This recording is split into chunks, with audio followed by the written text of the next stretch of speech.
Hi guys, this is Amy Clark from momadvice.com, and I'm so excited to show you my holiday knitted boot cuffs kit that I've created for the Crafternoon line with Hazel and Ruby, available at Joann Fabrics nationwide. Today I'm going to be showing you what's included in the kit and kind of going over all the supplies with you, as well as sharing a little tutorial on how to knit these great boot cuffs. Here's a little close-up of the boot cuffs that we're going to be creating today, and I'm really excited to dive into this project with you and share this kit, which I'm so proud of. Okay, here's what we have in our kit today. You will see there's 2 balls of yarn, and each of these is actually equivalent to what you will need for 1 boot cuff. So it will help you, hold you accountable for the amount of yarn you're using. As someone who's just prepared the kit, I would recommend that you ball this yarn before you start using it so that your yarn doesn't get tangled. We also have an embroidery needle, some buttons, and a scrap piece of yarn that will be used as your stitch marker if you do not have one at home. And then we also have these needles. And what I want to say about these needles is that these are going to be your new best friend. They actually don't carry these at most craft stores. It's a smaller size needle that you will be able to use for this project as well as so many other things, because you can knit baby hats, you can do coffee cozies, you can do other boot cuffs, and you won't have to use double pointed needles, which is such a big thing, especially as a beginning knitter. So I'm really, really excited to offer these. They are bamboo. They're going to feel rough when you first get them, and then as you use them, they will smooth out. You'll also see that we have thread for sewing our little buttons on, and some finishing lace. And there's a whole instruction recipe guide for what we will be doing as we put these together. And then I'm going to be showing you the techniques that you are going to see in the picture tutorial that I'm offering. So this is just going to supplement what's already in the kit. And so that gives you a good idea of what you will be purchasing. All right, to start this project, we're going to be doing a cast on, and casting on is one of those things that everyone has to do for themselves. So if this cast on doesn't work for you, I would recommend checking knittinghelp.com or YouTube for different cast on methods. This cast on is one that I use to teach other people how to knit, because it was the cast on that I was able to do when I first started knitting. So what you're going to be doing is you need the tail yarn. And what I would do is wrap this around my leg 3 times basically, or 4 times, to try and figure out the length of tail you're going to be needing for your cast on. I would recommend going over rather than under. There's plenty of yarn in this ball for you to be able to have a little excess if you need to. We're going to make a slip knot that's just like that. And then we're going to take our needle and slip the knot over, and you don't want to pull it too tight, because if you do, it will make it really tight for the cuff to slip on and slip off over your jeans. So you want to make it a little bit loose. This is the edge of your cuff, and this is your first stitch basically. Next, we're going to start the cast on. So what I'm doing is I am wrapping the yarn around my thumb and slipping it over the needle, taking the other end of the yarn, the yarn ball end, and wrapping it around the needle like this, and then pulling over. And then you'll want to pull it again, not super tight, just tight enough. And we're going to be doing this 40 stitches if you're doing a small, or 52 stitches if you're doing the medium or large. I'm going to keep doing this. So just another example, we're going to wrap it around our thumb and then put that circle over, and then pull the other side around, and then pull over. Okay, and then keep continuing this all the way around. All right, now that you have all of your stitches on your needles, the really important thing is that you want all of the bumps to face the same direction. Otherwise, you're going to get twisted knitting right from the beginning, making your boot cuff twist at the top of it. So we want to make sure that it's all going the same direction, so all the bumps are going on the inside. And then we are going to add that looped contrasting yarn as our stitch marker to start our round. Okay, we're going to go ahead and get started. Make sure that your work is all turned the same way and your stitch marker is placed at the beginning. We're going to be doing a 2x2 rib, and this is going to establish the edge of the cuff. You will be doing this at the beginning and be doing this at the end. It's a knit 2 and then a purl 2. And if you're not familiar with knitted stitches and purled stitches, I really recommend going on knittinghelp.com to look at video tutorials for different stitches. So for the rib, I'm using my tail yarn here. I'm going to weave this in for the first 4 stitches. So I'm grabbing my tail as well as the beginning of the yarn. And I'm going to do knit 2.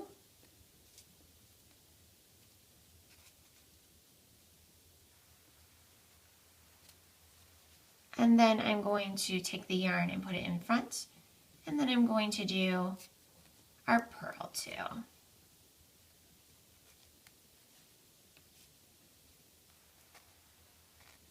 Again, I still have my tail yarn just for those first 4 stitches. Now I'm going to pull this behind, and then now I'm just going to be working with my yarn from my yarn ball. So knit 1, knit 2,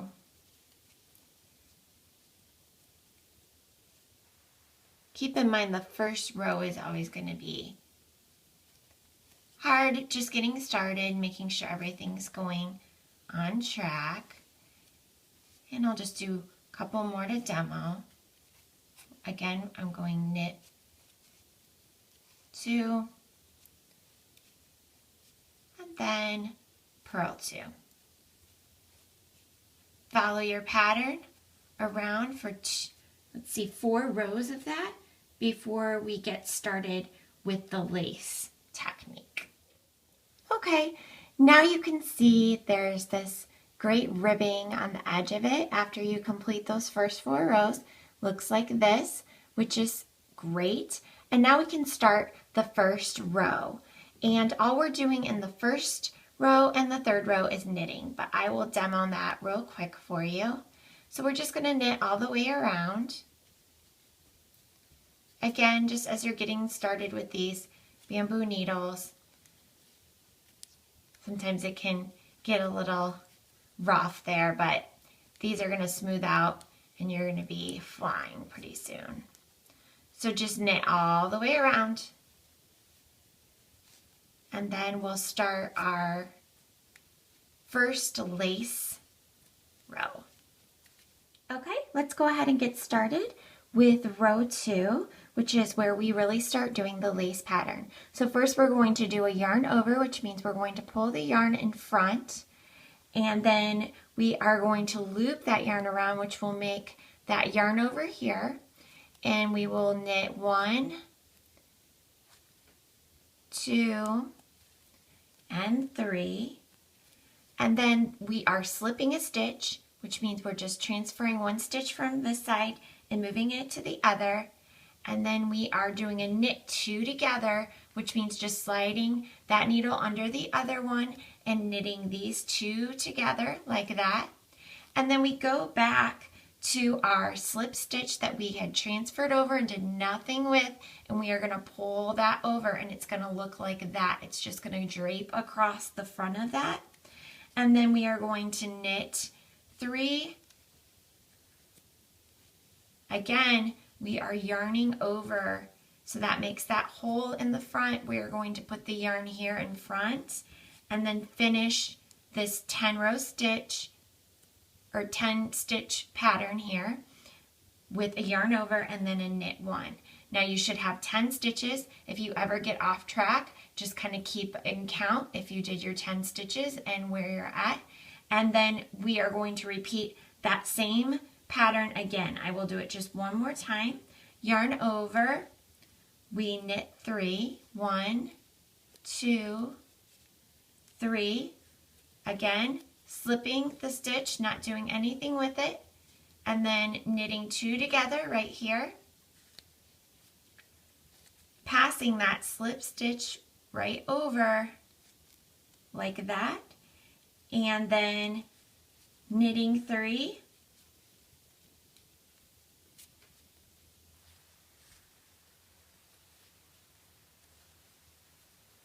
again, we're doing a little yarn over here, and then knit 1. Okay, and then repeat until you get to the end. Okay, now we're back and I'm on row 4, and I'm going to demo this, and then this will be the last row that I demo, just because this lace technique is just going to keep repeating. You're going to keep doing the same things. It's just going to be a different variation on the stitches, and so you're going to do that and then do the ribbing. Now, I just want to say before I finish doing this, if for some reason you want to do this, but you do not feel comfortable with the yarn overs, the knit 2 togethers, the passing the stitches and things like that, what you can do is do row 1 through 8 twice, but all you're doing is knitting. So basically you're going to knit 16 rows and just do it that way. So let's go ahead and do row 4. So we're going to knit 1, and then we are going to yarn over, and then we're knitting 2. 1 and 2. We're slipping 1, knitting 2 together, just like I showed you from before. We're passing a slip stitch over. We're knitting 2.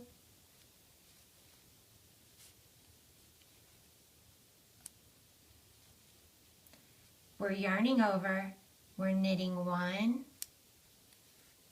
and then we're purling 1. And that is the 10 stitches. Again, if you ever get off track, count your stitches, make sure you have 10 here, and you're just going to keep repeating that pattern. So follow this all the way through. And okay, now we have gotten to the end of our work after we did the 2x2 ribbing, again at the top of this. And so now we need to cast off.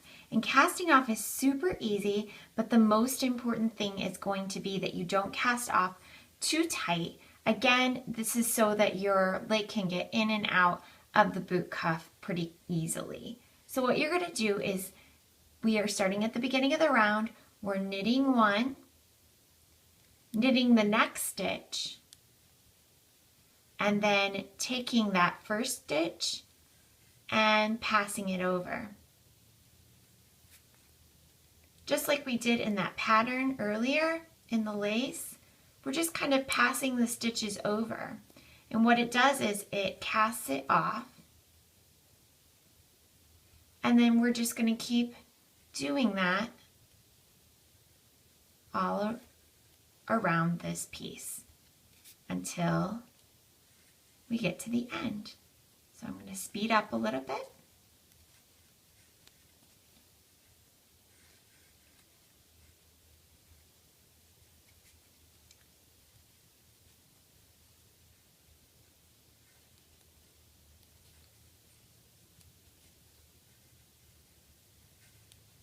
See how that's just casting off there? That's all we're doing, all the way around. Okay, I've got to the last 2 stitches, and how we finish this up is we're just going to knit, and then you take this very last stitch, pull it over, and then pull a little bit of tail out, okay? And you can set this aside. You don't need it anymore. You've gotten all the way around the project. And then you'll want to cut off the end and very gently pull that out. Okay, and then to make sure that everything looks nice and neat, use your embroidery needle, and you're just going to weave that tail in a few stitches just to make sure that everything is nice and neat and secure. And then after you do that, you'll want to just take your scissors and trim the end. And that finishes your boot cuff. And you'll remember that at the bottom, we had just a little tail yarn here, and we had weaved that in those first 4 stitches, so you can go ahead and trim it. You don't even have to weave it in. And now you are free and secure, and you have a boot cuff. How cool is that? And to do the lace and apply the detail, you're just going to grab your lace, and what I would do is you will turn this inside out, or you can pin it. Actually, I would recommend turning this inside out and then taking your lace and using straight pins, pin this all the way around, making sure that your lace is, coming out and that you can see it. And then what you will do is use the same yarn that we were using before and take your embroidery needle, and once you have pinned your lace, you will then go in and just stitch it through. And so that's how we're going to apply the lace at the end. That's all you're doing, is you're going to be going in this direction, just giving it a good start, and then starting with your stitching. And you want to use the little holes here to kind of help pull that through. If you can see that stitch there, that's what you're going to be doing, just a running stitch all the way around, just like in the tutorial.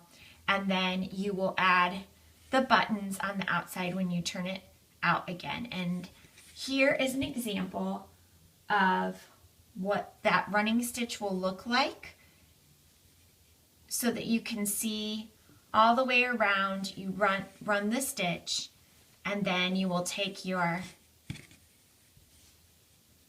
needle and thread that is provided and add your 2 buttons to finish your cuff. And then you will just do the same exact technique on the second cuff, and you will have a beautiful set of cuffs. This is the larger size. As you can see, this is the smaller size, so there is a difference here. If you are thinking, I'm not sure what size, I prefer the small for me because I'm petite, but this larger size is also really great if you have a larger calf. So I hope that this tutorial helps. I'm so excited to see what you create, and I hope that you enjoyed this tutorial and this fun Crafternoon project from Hazel and Ruby, again, available at Joann Fabrics nationwide. Thanks again.